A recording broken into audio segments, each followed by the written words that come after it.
நடக்கும் போது மந்திரியும் குழி பக்கத்தில திரும்பி கேட்பான வளவதில என்ன வழக்குத்தானே வழக்கு என்றால் நடக்குதையா நடக்குதையோ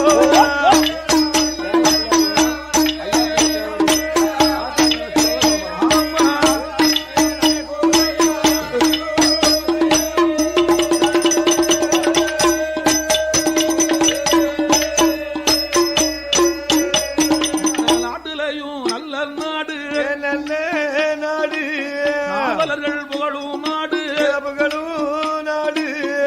பிள்ளையார் குளம் மதியிலே ஆண்டு வரும் செல்ல ஜீமங்கரை மாயாண்டி மரத்தார் கொண்டாடி ஐயா பிள்ளை தேவரையோ அவர்களுடைய திருக்கரத்தால் 25 லட்சம் மாதை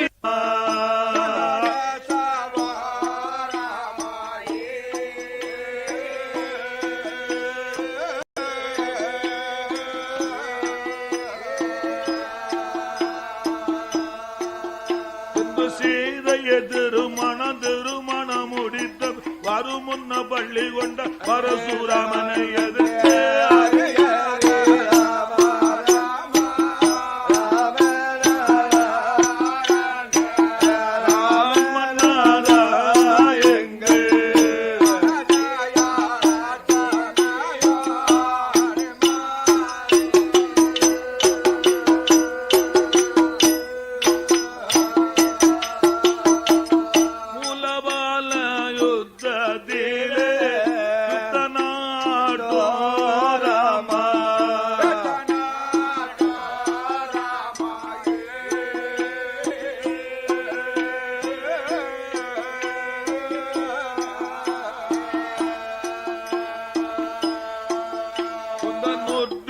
அவனனை செய்தள வேணும் என்று குருத்துவானுமானை நினைத்து சம்பாரம் செய்து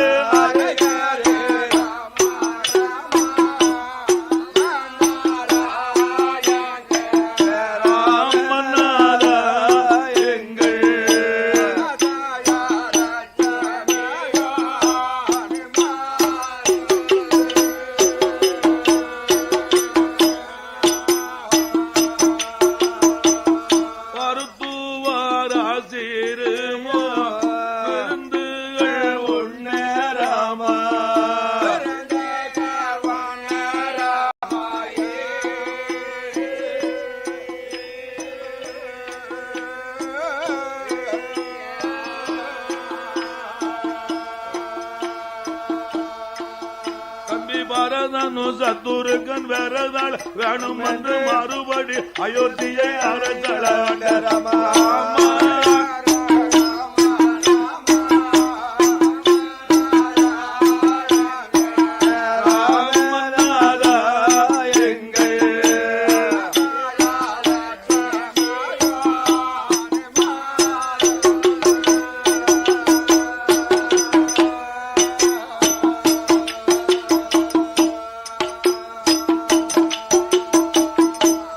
மகந்தோன்னை ஆடிய ஈசனை அருள் தரும் புத்திரனே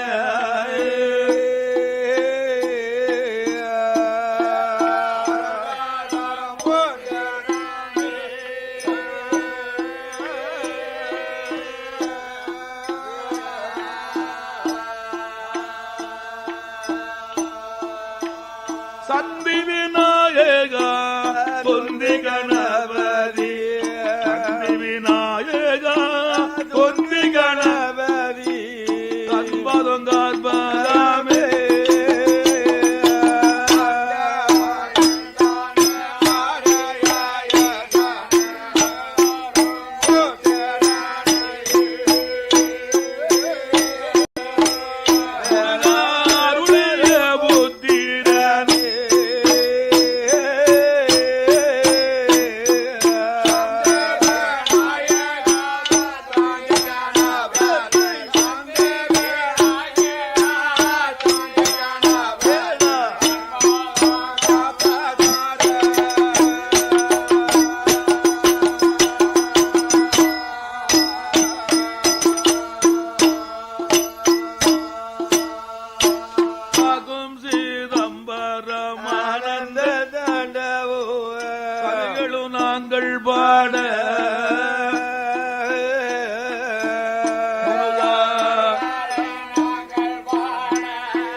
எந்த மருகோனே அங்கு தர வேணும் எந்த மருகோனே பால அம்பிகையே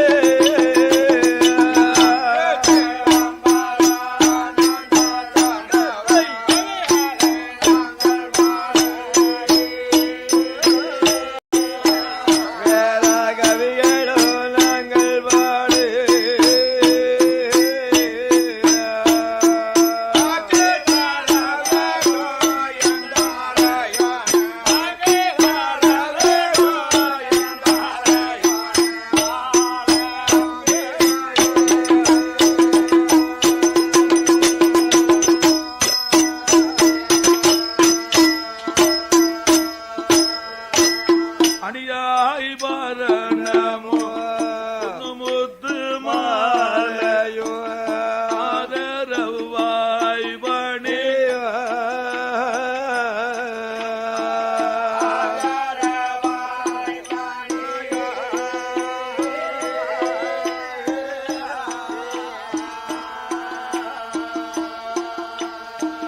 மணிமாலை எங்கெங்கே மார்பில் பாரகமோ மணிமாலை எங்கெங்கே மார்பில் பாரகமோ மாணிக்க பூனோல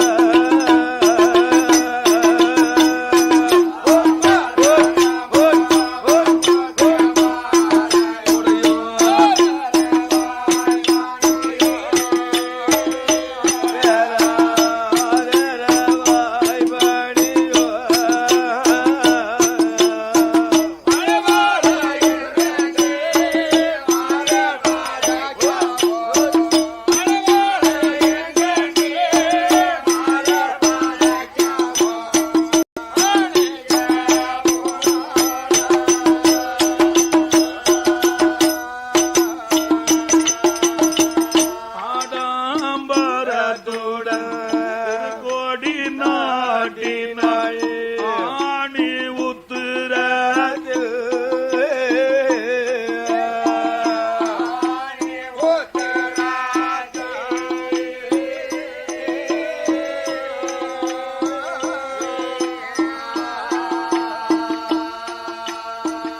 ஆணி உத்திரம் தன்னில் பிறந்தவர் ஆணி உத்திரம் தன்னில் பிறந்தவர் ஆனந்த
கொடுக்க வேணும்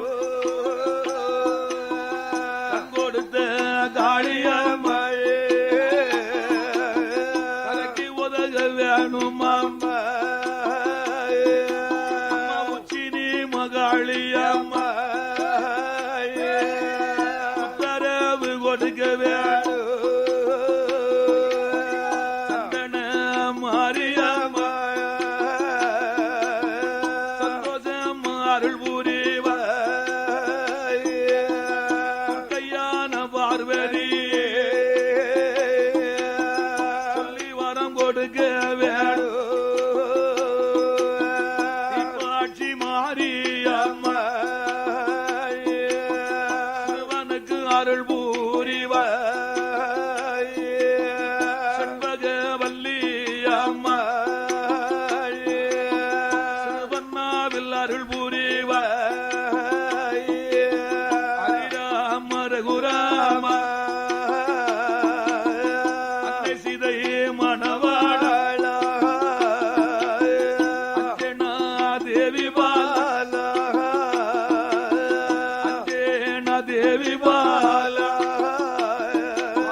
சிந்தையில் அருள் புரிவ தாயான வேச்சியம்மா தற்கார்க்க வேணும் அம்மா புல்லில் பறந்த புள்ள செல்ல மகனே கருப்ப சுவாமி சரசில் வந்து அருள் புரிவ பெற்ற புள்ள செல்ல புள்ளை கருப்ப சுவாமி சிறுவனுக்கு அருள் புரிவ மாடக்கரை கருப்ப சுவாமி உத்தரவு கொடுக்க வேணும் கந்தளவாய் மாட சுவாமி சந்தோஷம் அருள் புரிவ ஓடி வந்து உத்தரவு கொடுக்க வேணும் பாடுவேனே நானும்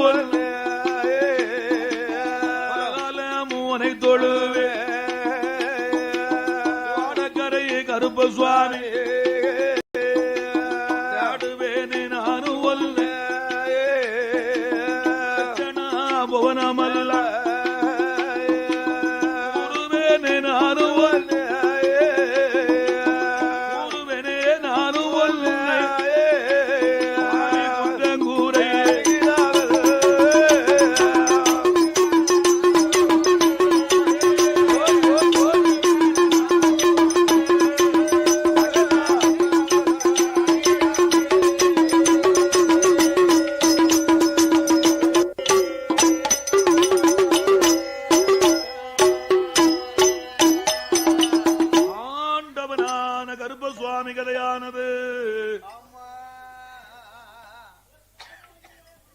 உலகத்திலே வந்து இரண்டு காவியங்கள் அழியாத காவியங்கள். ஒன்று ராமாயணம், ராமாயணம் ராமாயணம். இன்னும் ஒன்று பாருங்க மகாபாரதம். இந்த இரண்டு காவியங்களுமே உலகத்தில் அழியாத காவியங்கள். இந்த ராமாயணத்தை ஏற்றிய முனிவர் யார் தெரியுமா? வால்மீக முனிவர். ராமாயணத்தை ஏற்றியவர் வால்மீக முனிவர். மகாபாரதத்தை ஏற்றியவர் விநாயக பெருமான். இந்த இரண்டு காவியங்களுமே உலகத்தில் அழியாத காவியங்கள். அதுல இந்த ஆண்டவனாகிய ஓடக்கர கருப்பசுவாமி கதையானது ராமாயணத்திலே கடைசி பாகம் அசுமதியாகம் பாட வேண்டும். ஆண்டவன் கருப்பசுவாமி அதில்தான் பிறக்க வேண்டும். இந்த ராமாயணமானது அசுமதியாகத்தோடு முடிந்து விட்டது. ராமாயண திருக்கதையானது. அதுக்கப்புறத்துல ராமாயணமே கிடையாது. அப்பேற்பட்ட அரும்பெரும் சரித்திரம் ராமபிரான் சரித்திரம் தான் உலகத்திலே ராமாயணம். அதைத்தான் முன்னோர்கள் சொல்வார்கள். ராமாயணத்தை படிப்பவரும் அதை இன்பத்தோடு காது கொடுத்து கேட்பவருக்கும் அந்த செய்த பாவம் அன்றே அழிந்து விடுமா? அப்பேற்பட்ட அருமரு சரித்திரம் இந்த ராமாயண திருக்கதையானது. அதுலயும் பாருங்க, உலகத்தில் ராமாயணம் என்று சொல்வது ஒன்றுதான், அதை மலையாளம் என்று சொல்வது ஒன்றுதான். ராமாயணமானது படிக்க படிக்க படிக்க படிக்க கதையா போய்கொண்டே இருக்குமா? அதே போல மலையாளமானது போக போக போக ஊரா போய்கொண்டே இருக்குமா? இந்த உலகத்தை ராமாயணத்தை படித்து முடித்தவரும் கிடையாது, மலையாளத்தை போய் கரை கடந்து பார்த்தவர்களும் கிடையாது. அப்பேற்பட்ட ராமாயணத்தை ஒரு மணி நேரத்திலையும் பாடி முடிக்கலாம், ஒரு நாளையிலையும் பாடி முடிக்கலாம், ஒரு வாரத்திலையும் பாடி முடிக்கலாம், ஒரு மாதத்திலையும் பாடி முடிக்கலாம், 3 மாதத்திலையும் பாடி முடிக்கலாம் ராமாயணத்தை. அப்பேற்பட்ட அரும்பெரும் சரித்திரம் தான் ராமாயண திருக்கதை. இங்கு ஓடக்கரை கருப்பசுவாமி ஆலயத்திலே ராமாயணத்தை சுருக்கமாக முடித்து அசுமதியாகம் பாட வேண்டும். அதுல ஆண்டவன் கருப்பசுவாமி வந்து பிறக்க வேண்டும். ராமாயண சுருக்கமானது எப்பேற்பட்ட ராமாயணம் தெரியுமா?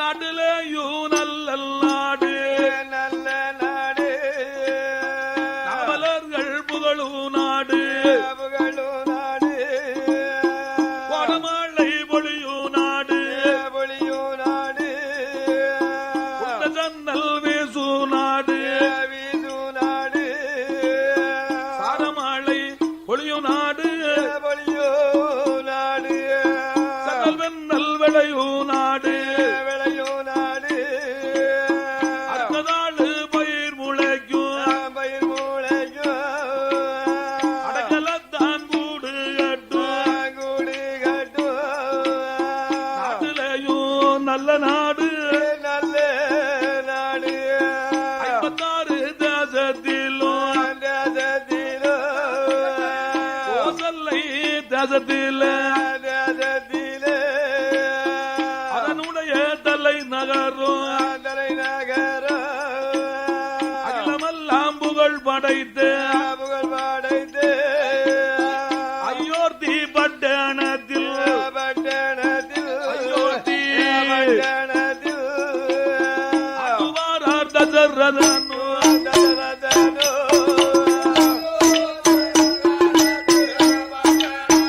அயோத்தி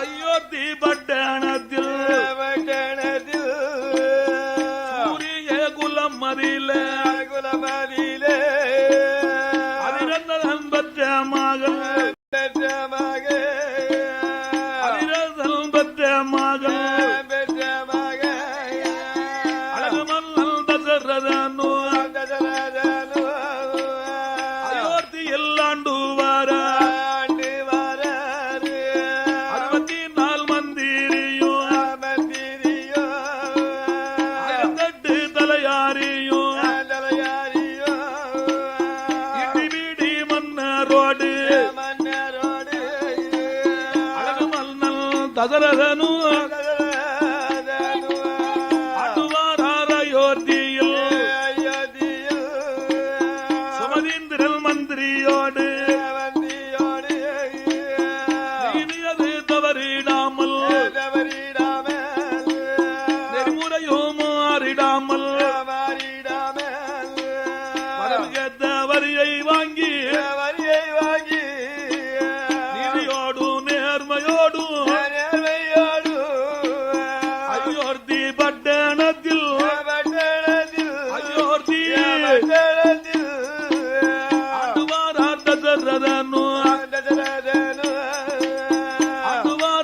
தசரதனோ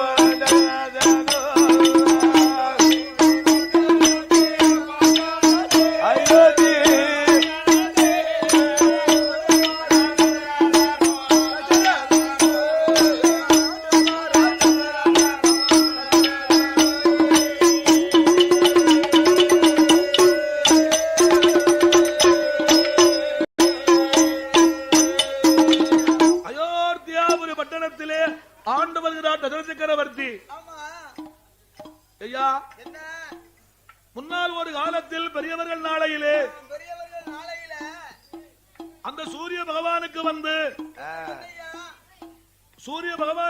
4 மனைவிமார்கள், சங்கை என்றும் ராக்கினி என்றும் சயாதேவி என்றும் பிரபை என்றும் சூரிய பகவானுக்கு 4 மனைவிமார்கள் இருக்கும் போது சங்கை பெற்ற மகன் கட்டுவாங்கன் பெற்ற மகன் விருக்கு பெற்ற மகன் பிரகாலதன் பெற்ற மகன் கட்டிவாங்கன் பெற்ற மகன் அச்சுதன் பெற்ற மகன் ஹரிச்சந்திரன் பெற்ற மகன் லோகிதாசன். இப்படி 64 தலைமுறைக்கு பின்பதாகவே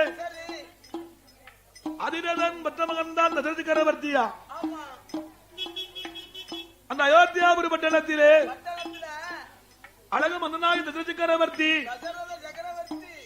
தசரத துராதிபதிகளோடு நீதி தவறாமலும் நேர்மை மாறாமலும் வரவு காத்த வரிப்பணத்தை வாங்கி ஆண்டு வருகிறார். அவர் ஆண்டு வரும்போது அந்த அயோத்தியாபுரி பட்டணத்திலே மாதம் 3 மழை பொழிந்து வருஷம் 3 பூ விளைந்து நீதியோடு நேர்மையோடு ஆண்டு வருகிறார் தசரத சக்கரவர்த்தி. மன்னனானவர் ஆண்டு வரக்கூடிய காலத்தில் அயோத்தியாபுரி பட்டணத்தில்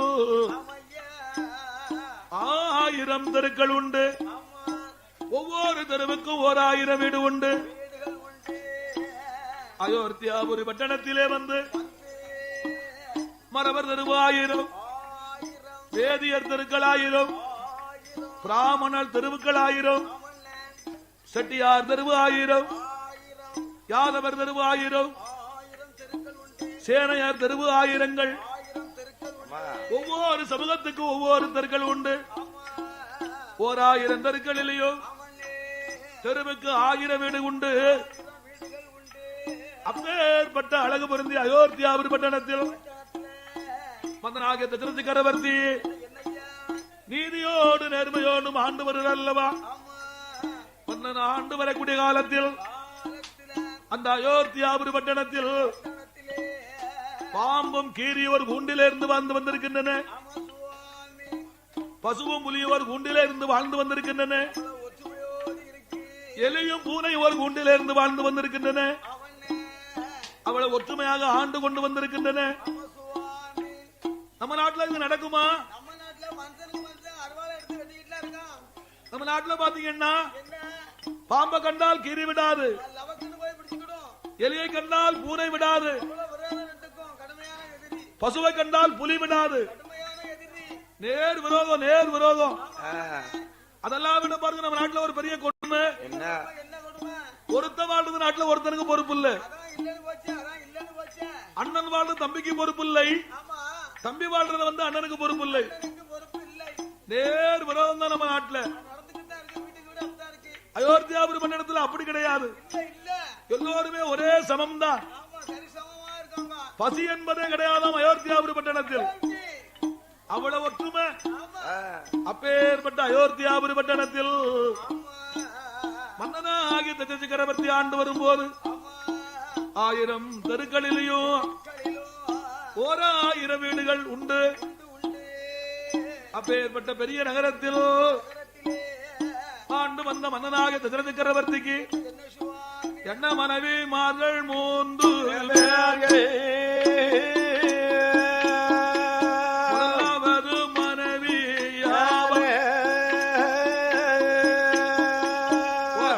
யார் பெற்ற ஓசல்லை பெண்கோடி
இல்லை குறைவும் இல்லை பாக்கியத்தான் தான்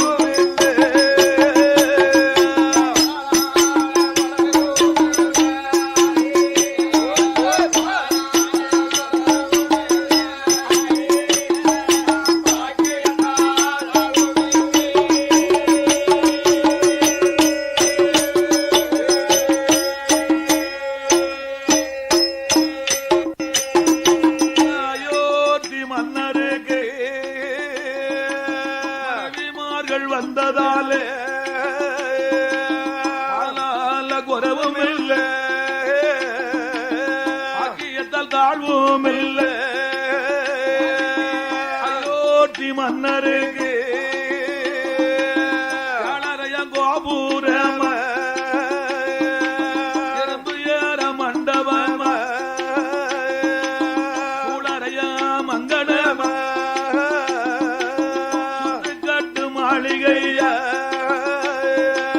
மாலோடு பவுசோடு மாலோடு பவுசோடு வாசத்தோடு ஆடுவார்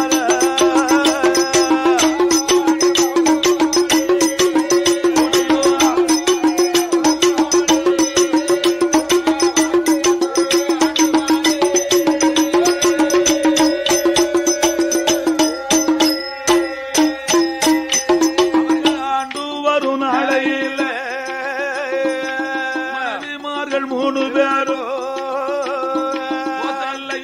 கையேசி சுமுத்துரையாய் 8 நாள் முதல் வரம் கிடையாது தாலி கட்டின நாள் முதல் ஒரு குழந்தை 12 வருட காலம் கிடையாது கைகசிக்கும் தேவிக்கும் ஆணுமில்லை பெண்ணுமில்லை ஆணுமில்லை பெண்ணுமில்லை குழந்தைகள்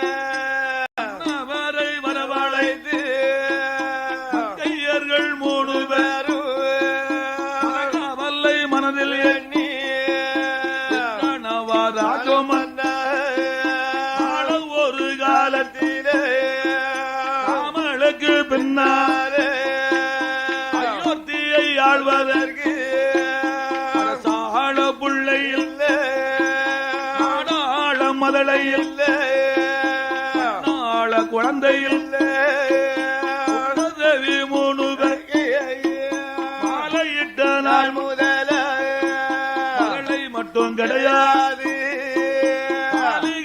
நாள் முதல ஒரு குழந்தை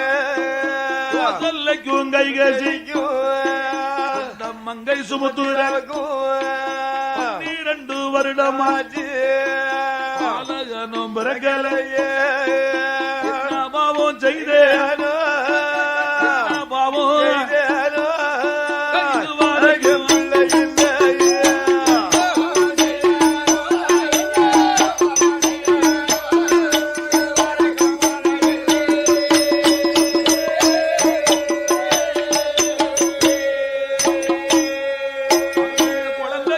கவலையாலே மணவாளனை வரவழைத்து நீரை வடிக்கும் போது அயோத்தியை ஆண்டு வந்து மன்னன் தசரதனோ மாறை வரவழைத்து மாயம்மா தேவி மாறே ராமனுக்கு குழந்தையாது பிள்ளை வரம் வேணுமானால் அயோத்தி பட்டணத்தில் தர்மம் செய்ய வேணும் செய்தோமாவினை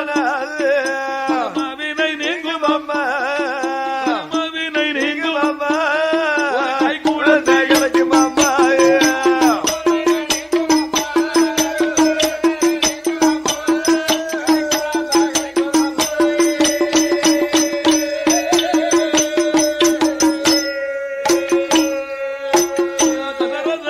சொல்லும் போது கவிமார்கள் சம்மதித்தாரு. மன்னவனும் மணவாட்டியும் அயோத்தி பட்டணத்தில் என்ன தருமமல்ல மன்ன செய்து குடிக்கும் பாலருக்கு மடங்கள் கட்டி வைத்தாரு. அயோத்தி மன்னருக்கு தூக்கி போனவருக்கு அங்கே நிறுத்தி வைத்தாரு. சுரணதாரோ நீர் கண்ட இடங்கள் பந்தல் போட்டு வைத்தாரு. கட்டி வைத்தாரு. கொடி மரமும் நட்டி வைத்தாரு. மங்கள் எழுதி வைத்தாரு. கோழிகள் கட்டி வைத்தாரு. யாத தருமம் இல்லை கோவில் இல்லை. தர்மம் செய்த நாள் முதல ஒரு குழந்தை மாலையிட்ட நாள் முதல மாலை போட்ட நாள் முதல வரும் கிடையாது.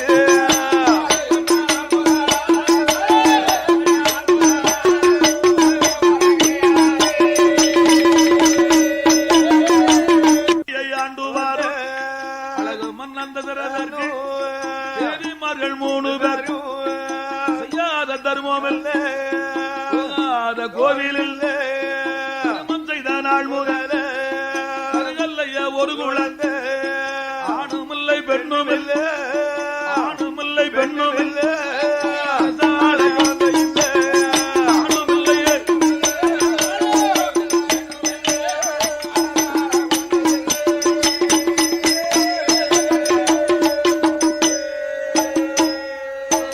மனைவிமார்கள் 3 பேர் குழந்தை இல்ல கவலையாலே கண்ணீரும் கவலையும் கணவனிடம் புலமும் போது சொல்லைக்கும் கைகள் செய்யும்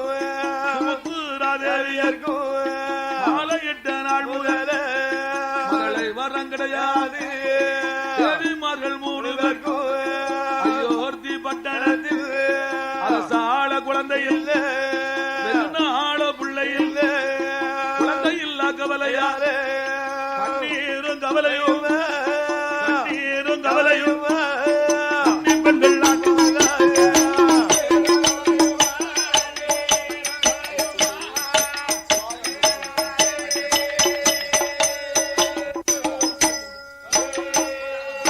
அயோத்தி ஆண்டு வரக்கூடிய மன்னனுக்கு மனைவிமார் 3 பேர் இருந்தும் மதலை வரம் கிடையாது. ஒரு நாள் காலையிலே மன்னனாகிய தசரத சக்கரவர்த்தி மனைவிமார் 3 பேரையும் வரவழைத்து, ஏ அம்மா மனைவிமார்களே, நமக்கு புத்திர பாக்கியம் வேணுமானால், குழந்தை பாக்கியமானது வேணுமானால் இந்த அயோத்தியாபுரி பட்டணத்தில் எனக்கு குலகுருவாக இருக்கிறார். குலகுருவாகப்பட்ட வசிஷ்ட மகாமுனிவரை வரவழைத்து வசிஷ்ட மகாமுனிவரை வரவழைத்து குழந்தை பாக்கியம் கிடைக்குமா என்று கேட்டு வருகிறேன் அம்மா. என்று மன்னனாகிய அயோத்தி மன்னனானவர் மனைவிமாரிடத்திலே சொல்லிவிட்டு குலகுருவை பார்ப்பதற்காக வருகின்றார். ஆசிரமத்திலே குலகுரு அமர்ந்திருக்கிறார். தன் குலகுருவை பார்த்து, சுவாமி வசிஷ்ட மகாமுனிவரே, ஆண்டவன் அருளாலே மனைவிமார் 3 பேர் இருந்தும் 3 மனைவிக்கும் குழந்தை பாக்கியம் இல்லாமல் போய்விட்டது. மனைவிமார்களுக்கு குழந்தை வரம் கிடைக்குமா? புத்திர பாக்கியமானது கிடைக்குமா கிடையாதா? தாங்கள் அருள் வாக்கு சொல்ல வேண்டும். குலகுருவை பார்த்து அயோத்தி மன்னனோ கேட்கும் போது அந்த குலகுருவாக இருந்த வசிஷ்ட மகாமுனிவரானவர், ஏ மன்னா தசரதா, உனக்கு நான் குலகுருவாக இருந்தாலும் எனக்கு ஒருவர் இருக்கிறார் குலகுருவு. அவர்தான் கலைக்கோட்டு மாமுனிவர். கலைக்கோட்டு மாமுனிவரை நான் சந்தித்து உனக்கு குழந்தை கிடைக்குமா கிடையாது என்று கேட்டு வருகிறேன் அப்பா. அதுவரைக்கு நீ பொறுத்திருக்க வேண்டும் என்று வசிஷ்ட மகாமுனிவரானவர் அவர் குலகுருவான கலைக்கோட்டு மாமுனியை பார்ப்பதற்காக வருகிறார். கலைக்கோட்டு மாமுனிவரை பார்ப்பதற்காக வசிஷ்டர் வருகிறார். அந்த கலைக்கோட்டு மாமுனி எங்க இருக்கின்றார்? கைலாசத்தில் இருக்கிறார் கலைக்கோட்டு மாமுனி. கலைக்கோட்டு மாமுனி பார்ப்பதற்கு வந்தார் வசிஷ்ட மகாமுனிவர். கலைக்கோட்டு மாமுனியை சந்தித்து, குலகுருவே கலைக்கோட்டு மாமுனியே, அகல பாதாள உலகத்திலே என்னுடைய பக்தனாகிய அயோத்தியா ஆண்டு வரக்கூடிய மன்னனாக தசரதனுக்கு மனைவிமார் 3 பேர் இருந்தும் புத்திர பாக்கியம் இல்ல சுவாமி. என் பக்தனாகிய அயோத்தி மன்னனுக்கு குழந்தை கிடைக்குமா கிடையாதா என்று கேட்டார் வசிஷ்ட மகாமுனிவர். அப்பதான் கலைக்கோட்டு மாமுனியானவர் சொன்னார், ஓ வசிஷ்ட மகாமுனிவரே, உன் பக்தனாகிய அயோத்தி மன்னனுக்கு மனைவிமார் 3 பேர் இருந்தும் ஏன் குழந்தை இல்ல தெரியுமா? அயோத்தியாபுரி பட்டணத்திலே அழகு மன்னனா தசரத சக்கரவர்த்தி அவர் செய்து வரக்கூடிய தான தர்மமானது விண்ணும் மண்ணும் விட்டு விட்டது. விண்ணுக்கும் மண்ணுக்கும் உயர்ந்த காரணத்தினாலே தசரதனுக்கு குழந்தை இல்லாமல் போய்விட்டது. அயோத்தி மன்னனுக்கு குழந்தை வேண்டுமானால் அவன் ஒரு சிறிய கர்மத்தை செய்ய வேண்டும். அவனோ ஒரு சிறிய கர்மத்தை செய்ய வேண்டும். கர்மம் என்றால் காட்டிலே சென்று ஒளிவு கட்டி 1000 குஞ்சலங்களை செய்ய வேண்டும். 1000 குஞ்சலம் என்று சொல்ல போனால் 1000 மதையாறு. அயோத்தி மன்னன் காட்டிலே ஒளிவு கட்டி அயோத்தியாபுரி மன்னனாகப்பட்டவன் காட்டிலே சென்று ஒளிவு கட்டிருந்து 1000 மதையானைகளை கொண்டானால் கண்டிப்பாக அவனுக்கு புத்திர பாக்கியம் கிடைக்கும் என்றார் கலைக்கோட்டு மாமுனி. இந்த கலைக்கோட்டு மாமுனி எதற்காக சொன்னார் தெரியுமா? கைலாசத்திலே கலைக்கோட்டு மாமுனிக்கும் ஆதிமூல கணபதிக்கும் ஒரு சின்ன போட்டி. போட்டி கைலாசத்துல வந்து பகவானை யார் போய் பார்க்க போனாலும் சரி, முதலாவது கையெடுத்து வணங்குவது யார தெரியுமா? பிள்ளையாரை வணங்கிவிட்டு தான் கைலாசத்துக்குள்ளே போக வேண்டும். எல்லோருக்கும் பழக்கம் கைலாசத்தில் அதுதான் பழக்கம். கைலாசத்திலே ஆண்டவனை தரிசிக்க செல்லும் போது அந்த ஆதிமூல பிள்ளையாரை வணங்கிவிட்டு தான் கைலாசத்துக்குள்ள போக வேண்டும். ஆனால் இந்த கலைக்கோட்டு மாமுனி மட்டும் பிள்ளையாரை மதிப்பதில்லை. பிள்ளையார் என்ற உலகத்தில் அவ்வளவு பெரிய தெய்வமா? பிள்ளையாரை என்னை மதிப்பது, பிள்ளையாரை ஏன் மதிக்க வேண்டும் என்று ஆதிமூல பிள்ளையாரை மதியாமல் கலைக்கோட்டு மாமுனி கைலாசத்துக்குள்ள போவார் பழக்கம். இது வெகு நாளாவே நடந்து கொண்டிருக்கிறது. ஒரு நாள் பாருங்க, பிள்ளையாரானவர் இந்த கலைக்கோட்டு மாமுனி நம்மளை மதிக்காமல் போகிறாரு. இவரை எப்படியாவது பாடம் கொட்ட வேண்டும் என்று கலைக்கோட்டு மாமுனியை வழிமறித்தார் ஆதிமூல பிள்ளையார். ஓ கலைக்கோட்டு மாமுனி, எங்கயா போறேன்னு கேட்டா, ஓ பிள்ளையாரு, உங்க அப்பாவாகிய பகவானை போய் பார்க்க போறேன் என்ற கலைக்கோட்டு மாமுனி. அப்பதான் கலைக்கோட்டு மாமுனியை மறித்து பிள்ளையார் சொன்னார், ஓ கலைக்கோட்டு மாமுனி, இன்று எங்க அப்பாவை பார்க்க முடியாது. எங்க அப்பாவாகிய பகவான் உலகத்துக்கு படியளக்க போய்விட்டார். இன்று போய் நாளை வாரும் என்றார் பிள்ளையார். கலைக்கோட்டு மாமுனி பகவானை பார்க்காமல் திரும்பி விட்டார். அது மட்டுமல்ல, பிள்ளையாரை எதிர்த்து கைலாசத்துக்குள்ள போகவும் முடியாது யாராலையும். மறுநாள் கலைக்கோட்டு மாமுனி வந்தார்.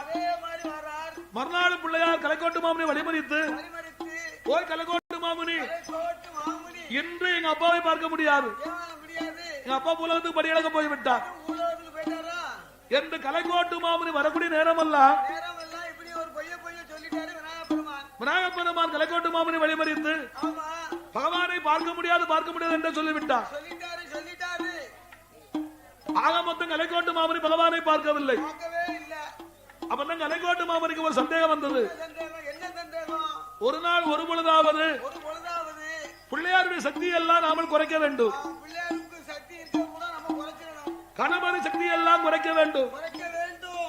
பிள்ளையாருடைய சக்தியை எல்லாம் குறைத்து விட்டோமானால் குறைத்திருந்தோமானால் பிள்ளையாரை எதிர்த்து நாமல் கைலாசத்துக்குள் போயிடலாம் என்று கைலாசத்துக்கு உள்ள போயிடலாம். கலைக்கோட்டு மாமுனி எங்க வருகிறார் தெரியுமா? எங்க வரார்? தேவர்களுக்கு முன்னால வருகின்ற கலைக்கோட்டு மாமுனி. போட்டி. தேவர்களுக்கு எல்லாம் தலைவனாக இருக்கிறான தெய்வேந்திரன். இந்திரன் தெய்வேந்திரன். தெய்வேந்திரனை சந்தித்தார் கலைக்கோட்டு மாமுனி. சரி. ஓ தெய்வேந்திரா, ஓ இந்திரா, எனக்கும் பிள்ளையாருக்கும் பல நாள் போட்டி நடந்து கொண்டிருக்கிறது. நடந்து கொண்டே இருக்கு இந்த போட்டி. கணபதி சக்தி எல்லாம் எப்படி குறைக்க வேண்டும்? குறைக்கணும். கணவனுடைய சக்தியை பூரா குறைக்கணும்னா என்ன செய்யணும்? பிள்ளையார் சக்தியை குறைக்க வேண்டுமானால் வேண்டுமானால் என்ன செய்ய வேண்டும் என்று கேட்டார் கலைக்கோட்டு மாமுனி. சரியான யோசனை சொல்லுவாரா? அப்பதான் சொன்னான் தெய்வேந்திரன், தேவேந்திரன் என்ன சொன்னா? ஓ கலைக்கோட்டு மாமுனி, கலைக்கோட்டு மாமுனி பிள்ளையார் சக்தி எல்லாம் குறைக்க வேண்டுமானால் குறைக்க வேண்டுமானால் மண்ணுலகிலே மாநில ஜென்மத்திலே பிறந்த